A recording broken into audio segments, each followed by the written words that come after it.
Hello guys, तो welcome to the another video. Previous video में हम लोगों ने देखा था कि हमने एक रिएक्ट को क्रिएट किया। हमने एक रिएक्ट ऐप को बनाया और एक और रिएक्ट ऐप को बनाया था, दोनों अलग अलग मेथड से। तो हमने यहाँ पे बनाया था और हमने प्रीवियस वीडियो में फोल्डर स्ट्रक्चर को भी कहीं ना कहीं थोड़ा बहुत अंडरस्टैंडिंग हमने की थी, ठीक है। तो कई लोगों को समझ में आया होगा, बट कई लोगों को समझ में भी नहीं आया होगा, क्योंकि एकदम से तो सारी चीज़ें नहीं आती। हमें थोड़े से पैसेज बना के रखने पड़ते हैं और आगे जो भी हो रहा है उसको देखना पड़ता है, और देखते देखते ही सारी चीज़ें आती हैं। बट अब हम इसमें ना, जो मेरे यहाँ पे ऐप बनाए हुए थे, ठीक है, बेसिकली कुछ लोगों को कन्फ्यूज़ हो गया था कि मैंने वीट का क्यों यूज़ किया इसमें, ठीक है। तो कुछ नहीं है, दोनों सेम ही है। बस मैं आप लोगों को इसमें थोड़ा सा डिफरेंस यहाँ पे क्लियर कर देता हूँ, तो पता चल जाएगा। मैंने दोनों फोल्डर को VS कोड में ओपन कर लिया, ठीक है। यहाँ पे ये वीट वाला है, ये फर्स्ट स्टेप है, ये सेकंड वाला है, ठीक है। तो दोनों को मैंने ओपन कर लिया और दोनों को हम क्या कर लेते हैं, index.html इसमें यहाँ पे होती है, ठीक है। उसमें पब्लिक में अलग से होती है, तो उसमें भी कोई दिक्कत वाली बात नहीं है, पब्लिक फोल्डर तो होगा ही, ठीक है। तो इसका ना स्ट्रक्चर समझो आप, स्ट्रक्चर सेम है जो पुराना रिएक्ट ऐप हम क्रिएट करते थे। पब्लिक के अंदर index.html, और पब्लिक के अंदर जो भी हम वीडियोस इंपोर्ट करने वाले हैं ना, जैसे हमारे प्रोजेक्ट में हम कोई वीडियो लगाना चाहते हैं, कोई इमेज लगाना चाहते हैं, या कोई PNG लोगो वगैरह लगाना चाहते हैं, तो हम इसमें एक स्पेसिफिक फोल्डर यहाँ पे बनाएंगे, यहाँ पे IMG करके। और सॉरी, ये तो फाइल बन गई, ठीक है। इस पर डिलीट कर दो डायरेक्टली, ठीक है। इस पर क्लिक करेंगे और यहाँ पर राइट क्लिक करेंगे, न्यू फोल्डर, तो यहाँ पे लिख देंगे IMG। और इस IMG के अंदर हम जो भी एक फाइल जो भी हम जितनी भी इमेज दे सकते हैं, हम वीडियोस दे सकते हैं, किसी भी फॉर्मेट की जो एक्सटर्नल चीज़ें हैं वो हम यहाँ पे ऐड कर सकते हैं, ठीक है।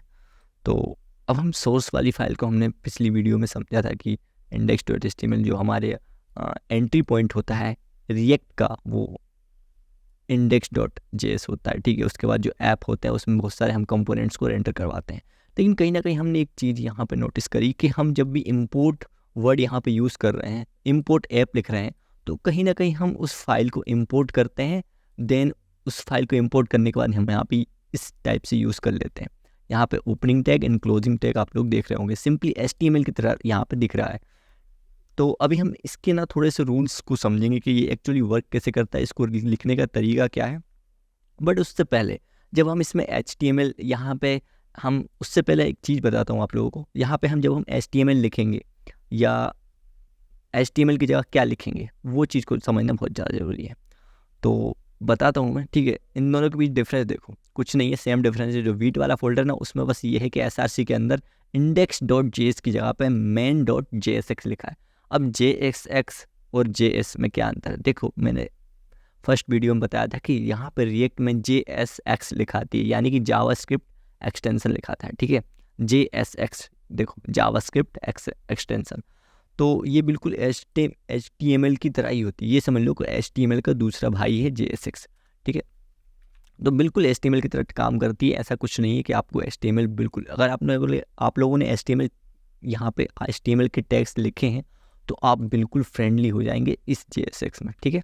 तो हम JS की जगह पे JSX भी लिख सकते हैं यहाँ पे सोर्स के अंदर।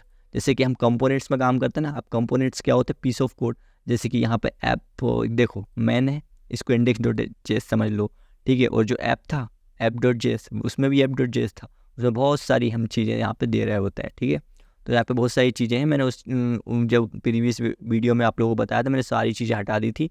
और यहाँ पे जो हमारे ऐप वाला कंपोनेंट था ना, उसमें हमने क्या किया था, सब कुछ डिलीट करके बस एक चीज़ को प्रिंट करवा था। ये देखो, यहाँ पे आ जाओ app.js में, यहाँ पे सारी चीज़ हटा दी, बस मैंने एक div लगा के H1 लिख दिया। तो यहाँ पे आप लोगों ने सोचा कि यहाँ पे HTML लिखा रही है क्या, ये नहीं है, ये HTML नहीं है। ये क्या है, ये है JSX, जावा स्क्रिप्ट एक्सटेंशन, ठीक है। क्या है ये, जावा स्क्रिप्ट एक्सटेंशन JSX, ठीक है। तो यहाँ पे थोड़ा सा देखो, यहाँ पे सर्च करते हैं अपन JSX क्या होता है, JSX, ठीक है, इन रिएक्ट, ठीक है, सर्च कर लूँ मैं, ठीक है। तो सिंटैक्स एक्सटेंशन जावास्क्रिप्ट, ठीक है। तो जावास्क्रिप्ट का एक्सटेंशन होता है, देखो ये क्या लिखा है, that let's you right HTML like markup inside a JavaScript file, ठीक है, HTML की तरह ही होती है, ठीक है, समझ रहे हो ना इस चीज़ को जो मैंने बताया। तो रिएक्ट कंपोनेंट में बहुत ज़्यादा यूज़ होती है। अब चलो इसको कर देते हैं क्लोज। अब हम समझते हैं कि यहाँ पे देखो, जब अपन HTML लिखते हैं ना, यहाँ पे हम क्लास लिखते थे, बट यहाँ पे क्लास नहीं लिखते, यहाँ पे क्लास नेम लिखेंगे। हालांकि आईडी का सेंटेक्स वैसे के वैसे रहेगा, जैसे अगर आप लोगों को कोई आईडी देनी है एक टैग के अंदर या एलिमेंट के अंदर, तो आप आईडी वैसे ही लिखेंगे जैसे आप HTML लिखते हैं, बट यहाँ पे क्लास की जगह हम क्या यूज़ करेंगे, क्लास नेम। इस चीज़ का बड़ा ही आप लोगों को ध्यान देना है, ठीक है। तो यहाँ पे देख रहे हो, आपने सोचा होगा कि हम ऐसा क्यों नहीं लिख सकते क्लास नेम। हम लोग ऐसा नहीं लिख सकते, यहाँ पे हम लोगों को यूज़ करना पड़ता है कैमल केस। अब कैमल केस क्या होता है, ठीक है, तो ये अपर केस में है और ये आगे वाला और पीछे वाला जो हमारा लेटर है वो लोअर केस में है, ऐसा समझ लो आप, ठीक है। तो उसको बोलते हैं कैमल केस कन्वर्जन। तो वहाँ पर कैमल कन्वर्जन यूज़ होता है, ठीक है।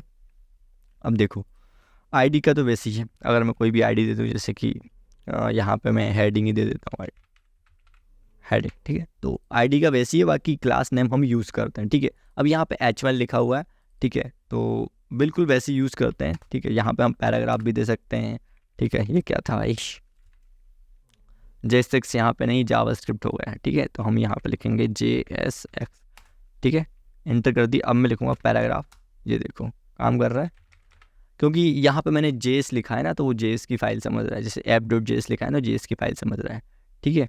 तो जो हमारा वीट वाला फोल्डर था ना, जो हमने वीट के साथ में किया था, इसका काम ये था, ये बहुत तेज रेंडर करता है, ठीक है। तो एक काम करते हैं, आप लोग थोड़ा कन्फ्यूज हो रहा है, तो अभी हम फिलहाल इसको रहने देते हैं, जो पुराना वाला जो हमारा कोड है ना, इसी को चलाते हैं, वीट वाले को हटा देते हैं, ठीक है, जो हमने वीट के साथ किया था, ठीक है। तो इसको हम करते हैं रन। हमने फटाक से अपना टर्मिनल खोल लिया और यहाँ पे हमने लिखा npm स्टार्ट, ठीक है। तो हमारा जो प्रोजेक्ट है वो रेंडर होगा भैया, ठीक है, रेंडर होने वाला है हमारा प्रोजेक्ट। एक चीज़ का ध्यान रखना आप लोग, रेंडर होने वाला है प्रोजेक्ट। तो जब तक ये रेंडर हो रहा है ना, आप लोगों को देखो रेंडर हो रहा है ना, रेंडर हो जाएगा, कोई बड़ी बात तो है नहीं प्रोजेक्ट रेंडर होने में, ठीक है। देखते हैं टर्मिनल में क्या है, ठीक है। थोड़ा सा starting down, successful compile successful हो चुका है यहाँ पे, ये आ गया। अगर आप लोग सेम नेटवर्क में हैं, अपने वाईफाई के सेम नेटवर्क में, यानी कि कंप्यूटर में भी वही वाईफाई यूज़ कर रहे हैं और मोबाइल में भी, तो आप ना मोबाइल में ये HTTP और उसके बाद ये जो आप लोगों को डायनेमिक IP दिख रही है ना, इस पर ये डालेंगे ना, तो आपको यही वाला जो पेज दिख रहा है ना, यही वाला पेज आप लोगों को वहाँ पे दिखेगा मोबाइल में, ठीक है, अगर आप सेम नेटवर्क में हैं तो।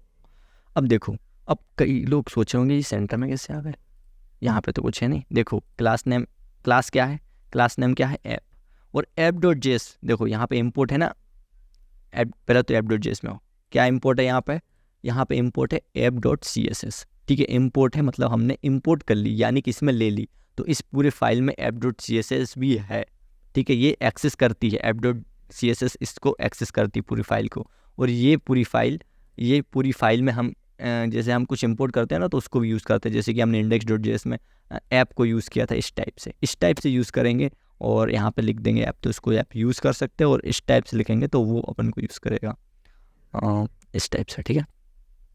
इसको समझेंगे अभी डीपली, अभी जब हम करेंगे ना कोड, तो इतना इंपोर्ट करना पड़ेगा ना, आप भी थक जाएंगे कि ये क्या हो रहा है, कितना इंपोर्ट करना पड़ रहा है, ठीक है। तो अब देखो app.js पे जाएंगे, तो यहाँ पे देखो टेक्स्ट अलाइन सेंटर लिखा हुआ है, .app करके टारगेट किया है मैंने, सिंपली CSS लिखी है जो हम लिखते आ रहे हैं।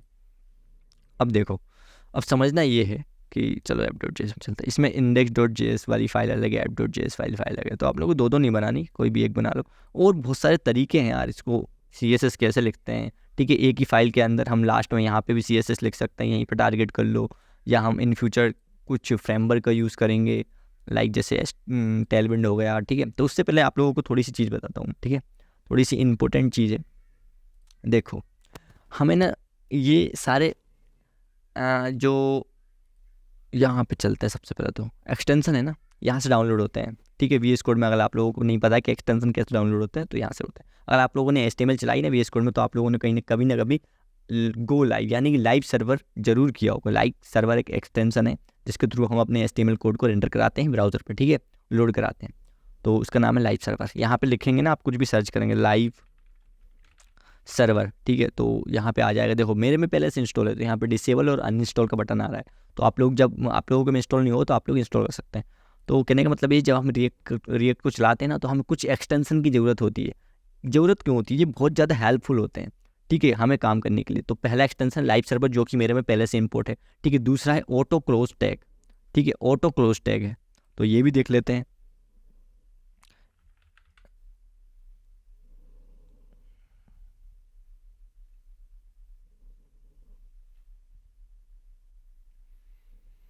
ऑटो क्लोज टैग, ठीक है, ये मेरे में भी नहीं है तो मैं इसे इंस्टॉल कर लेता हूँ। और थर्ड वन क्या था हमारे पास? ऑटो रिनेम टैग, ठीक है। अब ऑटो क्लोज टैग किस लिए यूज़ होता है? ऑटो क्लोज टैग जनरली, देखो मैं बता रहा हूँ, यहाँ पे आ जाओ वापस। जैसे कि अगर मैंने यहाँ पे कुछ ऐसा लिखा, ये यहाँ पे मैंने एक ही लगाया तो दूसरा ऑटोमेटिकली लग जाता है, ठीक है। तो जब हम बड़े बड़े प्रोग्राम लिखेंगे ना, तो हमें ध्यान ही नहीं रहता, सेमी कोलम जो कलर होते हैं ना, वो सेम सेम से ही टाइप के होते हैं, तो उसमें हम कंफ्यूज हो जाते हैं। तो ये हमें बहुत ज़्यादा मदद करता है, ठीक है। ये देखो, ये बता जाए ना, बताएगा बताएगा बताएगा। हाँ ये देखो, ये कैसे यूज़ कर रहा है इस चीज़ को, ये समझो जरा। बॉडी बॉडी अपने आप ऑटो क्लोजिंग टैग है, ये बहुत ज़्यादा यूज़ होता है। तो ठीक है, इसका यूज़ हम लोग देखेंगे जब करेंगे, अभी हम डाउनलोड करेंगे। ऑटो रिनेम टैग भी एक होता है, इसको भी डाउनलोड कर लें, ठीक है। तो वीडियो लंबी नहीं करना है, जल्दी जल्दी करना है। Auto rename tag, sorry, auto rename tag, ठीक है, ये मेरे में डाउनलोड है, ठीक है। इसका ऐसा है, देखो मैं बता रहा हूँ, इसका तो फटाक से यूज़ ही पता चल जाएगा आप लोगों को। एडवर्टाइजमेंट, जैसे ये डिव है ना, डिव की जगह मुझे ये पूरा ना, जैसे ये एच है, इसकी जगह मुझे पैराग्राफ लिखना है, तो मैं यहाँ पे पी लिखूँगा, देखो यहाँ पे अपने आप चेंज हो गया। तो ये ऑटो रिनेम टैग से हो पा रहा है, ठीक है। हमारा टाइम वेस्ट नहीं होता। ये टेलविन तो हम इन फ्यूचर यूज़ करेंगे, तो इसे बाद में इंस्टॉल करेंगे। बेबल ES6 और ES7, ये क्या है? ये बहुत इंपॉर्टेंट है, इसको समझो, ठीक है।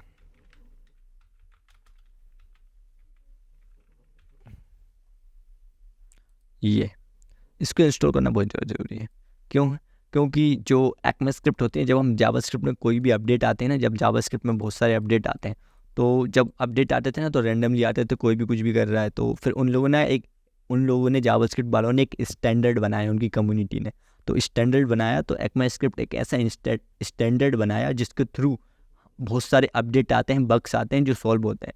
तो ये बेबल यहाँ पे मदद करता है JSX को, यानी कि रिएक्ट को रेंडर होने के लिए, ठीक है। तो इसके बारे में भी हम आगे जाके चीज़ें देखेंगे। अभी हम फिलहाल सबको इंस्टॉल कर लेते हैं, जो भी है, जो भी हमारे लिए ज़रूरी है। प्रीटी कोड फॉर्मेटर, ठीक है, इसको भी कर लो। एक सेकंड, स्पेलिंग ही पता नहीं है, PRE से शायद, TTIER, ये आ गया, देखो भाई साहब, फट से आता है। कोड फॉर्मेट, ठीक है, इससे क्या होता है? कोड फॉर्मेट होता है फटाक से, ठीक है। जैसे कि मैं ऊंचे नीचे कोड लिखता हूँ ना फटाक से, जैसे मैंने यहाँ पे लिखा, ये एक्सटेंशन इसने क्लोज ही करने पड़ेंगे, दिक्कत ही है फिर। जैसे कि मैंने यहाँ पे ऐसे लिखा हुआ है, तो इसमें सेलेक्ट करके फॉर्मेट कोड यहाँ पे लिखूँगा ना, फॉर्मेट डॉक्यूमेंट, उस टाइप से यूज़ होता है। हाँ भैया, देखो प्रीटी कोड फॉर्मेट अपने आप फॉर्मेट हो जाएगा, ये हो गया ना, तो ये यूज़ होगा अब डायरेक्टली, ठीक है। तो बहुत यूज़फुल है यार, ये बहुत यूज़फुल है, ठीक है। तो बहुत ज़्यादा यूज़फुल है ये। सिंपल रिएक्ट स्पिनिट, ये ज़रूर कर लेना भैया, रिएक्ट सीख रहे हैं तो अपन, ठीक है। रिएक्ट, सिंपल रिएक्ट स्निपेट, इसको भी कर लो, ठीक है। और उसके बाद हम करेंगे किसको? ES6 react native स्पिनिट। आगे चल के हम ना रिएक्ट नेटिव भी सीख लेते तो हम ऐप डेवलपमेंट भी कर सकते हैं, ठीक है। तो ऐप भी और iOS डेवलपमेंट भी कर सकते हैं, यानी कि जो ऐप बनाएंगे ना, एंड्रॉयड में भी चलेगा और मैक में भी चलेगा। तो मैक के लिए मैक वाली मशीन लानी पड़ेगी, उसमें सेटअप करेंगे, इसमें नहीं करेंगे, ठीक है। तो वो हमारे आने वाली वीडियो में हम लोग रिएक्ट नेटिव को भी सीखेंगे। फ़िलहाल हमें इसे इंस्टॉल करना पड़ेगा अभी तो कर लेते हैं भैया इसको भी इंस्टॉल, ES7, ठीक है। और क्या नाम था इसका, यही था शायद, है ना, ये वाला। इसमें GraphQL भी है, ठीक है, रिडक्स भी है, और कई सारी चीज़ें हैं इसमें, फटाक से काम होते हैं इनसे, ठीक है। तो ये पैकेज ना बहुत ज़्यादा हेल्पफुल होते हैं चीज़ों को सजेस्ट करने में और चीज़ों को प्रोवाइड करवाने में, ठीक है। तो ये कैसे हेल्पफुल होते हैं, जब कोड करेंगे ना तब पता चलेगा। अभी हम जाएंगे नहीं, ऐसे नहीं जाएंगे। देखो हमने ये चीज़ें लिखी और यहाँ पर रेंडर हो गई। हम एक ना एक, मैं आप लोगों को एक ना एक चीज़ तो पढ़ा के जाऊँगा आज, देखो टाइम वेस्ट नहीं करना है, ठीक है। तो मैं एक ना यहाँ पे क्या करता हूँ, फंक्शन के नीचे कुछ बना देता हूँ सिंपल आप लोगों के लिए। कुछ लिखता हूँ, वेरिएबल लिखा मैंने, देव नाम का वेरिएबल लिखा, ठीक है। उसमें ना मैंने लिख दिया देवेश, ठीक है। और अब जैसे मुझे यहाँ पे यूज़ करना है सिंपली जावास्क्रिप्ट के, मतलब जैसे HTML के अंदर यूज़ करते थे ना, तो अब यहाँ पे JSX लिखा है, तो JSX में कैसे यूज़ करेंगे, तो यहाँ पे सबसे पहले तो हम यहाँ पे ये देंगे करली ब्रेस, ठीक है। तो और उसके बाद हम यहाँ पे वेरिएबल का नाम, ठीक है, तो वेरिएबल का नाम दे दिया, और वेरिएबल में हमारा ये स्ट्रिंग स्टोर है, ठीक है। तो अब देखो यहाँ पे क्या लिखा है, मेरा नाम यहाँ पे लिखा रहा है देवेश का, देवेश नाम यहाँ पे आप लोगों को दिख रहा होगा, थोड़ी सी स्पेस देंगे तो अब दिख रहा है क्लियर, ठीक है। तो ऐसे इसमें यूज होता है, ऐसे जावास्क्रिप्ट लिखते हैं जब भी हमें मतलब जावास्क्रिप्ट को यहाँ पर रेंडर करवाना होता है ना, या जावास्क्रिप्ट सिंपली मुझे कोई जावास्क्रिप्ट भी लिखनी है ना, तो मैं ना इसके अंदर जावास्क्रिप्ट लिख सकता हूँ। कैसे, मैं बता रहा हूँ। जैसे यहाँ पे मैं लिखूँगा इफ़ एल्स की कंडीशन भी लगा सकता हूँ, इफ़ अगर ये है तो ये हो जाए, रिटर्न कर दो ये, ठीक है। तो मतलब ऐसे जावास्क्रिप्ट लिख सकता हूँ मैं, मुझे सिंपली इनका यूज़ करना पड़ेगा। आने वाली वीडियो में यार मैं डीपली पढ़ाने वाला हूँ कि फ़िलहाल तो अभी हमने एक चीज़ तो देख ली कि कैसे हम इसे यूज़ कर सकते हैं, ठीक है। और आने वाली वीडियो में हम देखेंगे कि इसमें ना प्रॉफ्स कैसे पास करें। यहाँ पे सिंपली जो हम JSX लिख रहे हैं ना, ये इसमें ना वो कैसे यूज़ करें, जावास्क्रिप्ट का कोड कैसे यूज़ करें। तो मिलते हैं अगली वीडियो में। तो तब तक के लिए यही कहेंगे, अगर आप लोगों को ये वीडियो पसंद आई तो प्लीज़ कमेंट करके ज़रूर बताइएगा। धन्यवाद।